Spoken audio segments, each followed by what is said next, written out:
真的有人可以拒絕炸串卷餅嗎？上次的炸串卷餅剛吃過去沒幾天又想了。我們今天來換個新花樣，做一個炸串夾饃，吃起來又是一次全新的體驗。日常用它來夾菜夾肉都可以。我們現在做起來吧。和面還是交給廚師機了，大家在家和面的时候就醒一會兒再揉，醒一會兒再揉。我們先來準備一下炸串必備的大頭菜，當然這只是代表我個人觀點。有一些朋友在評論區問我用的什麼樣的澱粉肠，它是長這個樣子哦。今天我還加了里脊肉串，這裡主要還是炸一些大家喜歡吃的就可以了。今天來嘗一下這個孜然味的炸串卷餅料。上次按照1:1的比例調，我感覺有點稠，所以這次我多加了10克油。這個時間面也醒好了，我們給它拿出来搓成長條，分成大小均匀的小劑子。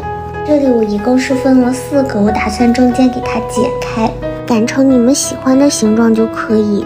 要想中間有個小空心的話，擀的時候還是要薄一点，大概是2个硬币摞起來的厚度。擀好之後是老大一個了。都擀好的劑子，我們給它蓋上保鮮膜，醒發至2倍大。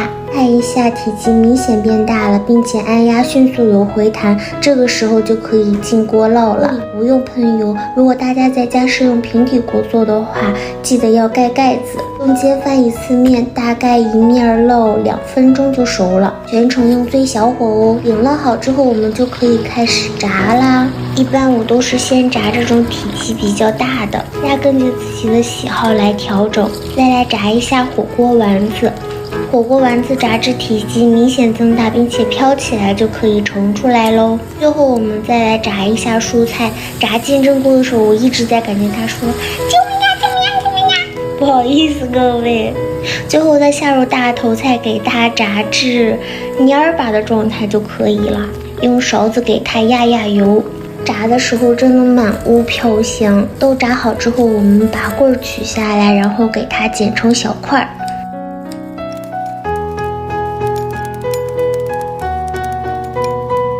蔬菜控好油之後，也給它剪一剪，剪個大概之後，再倒入剛剛調好的醬汁兒。這個料真的很推薦大家去嘗試一下，超級好吃，我感覺還原程度達到了80%。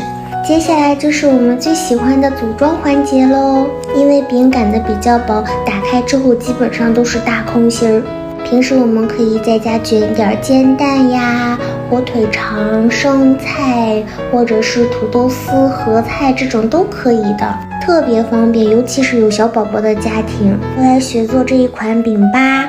好嘍，本期視頻就到這裡啦，我們下期再見嘍，拜拜。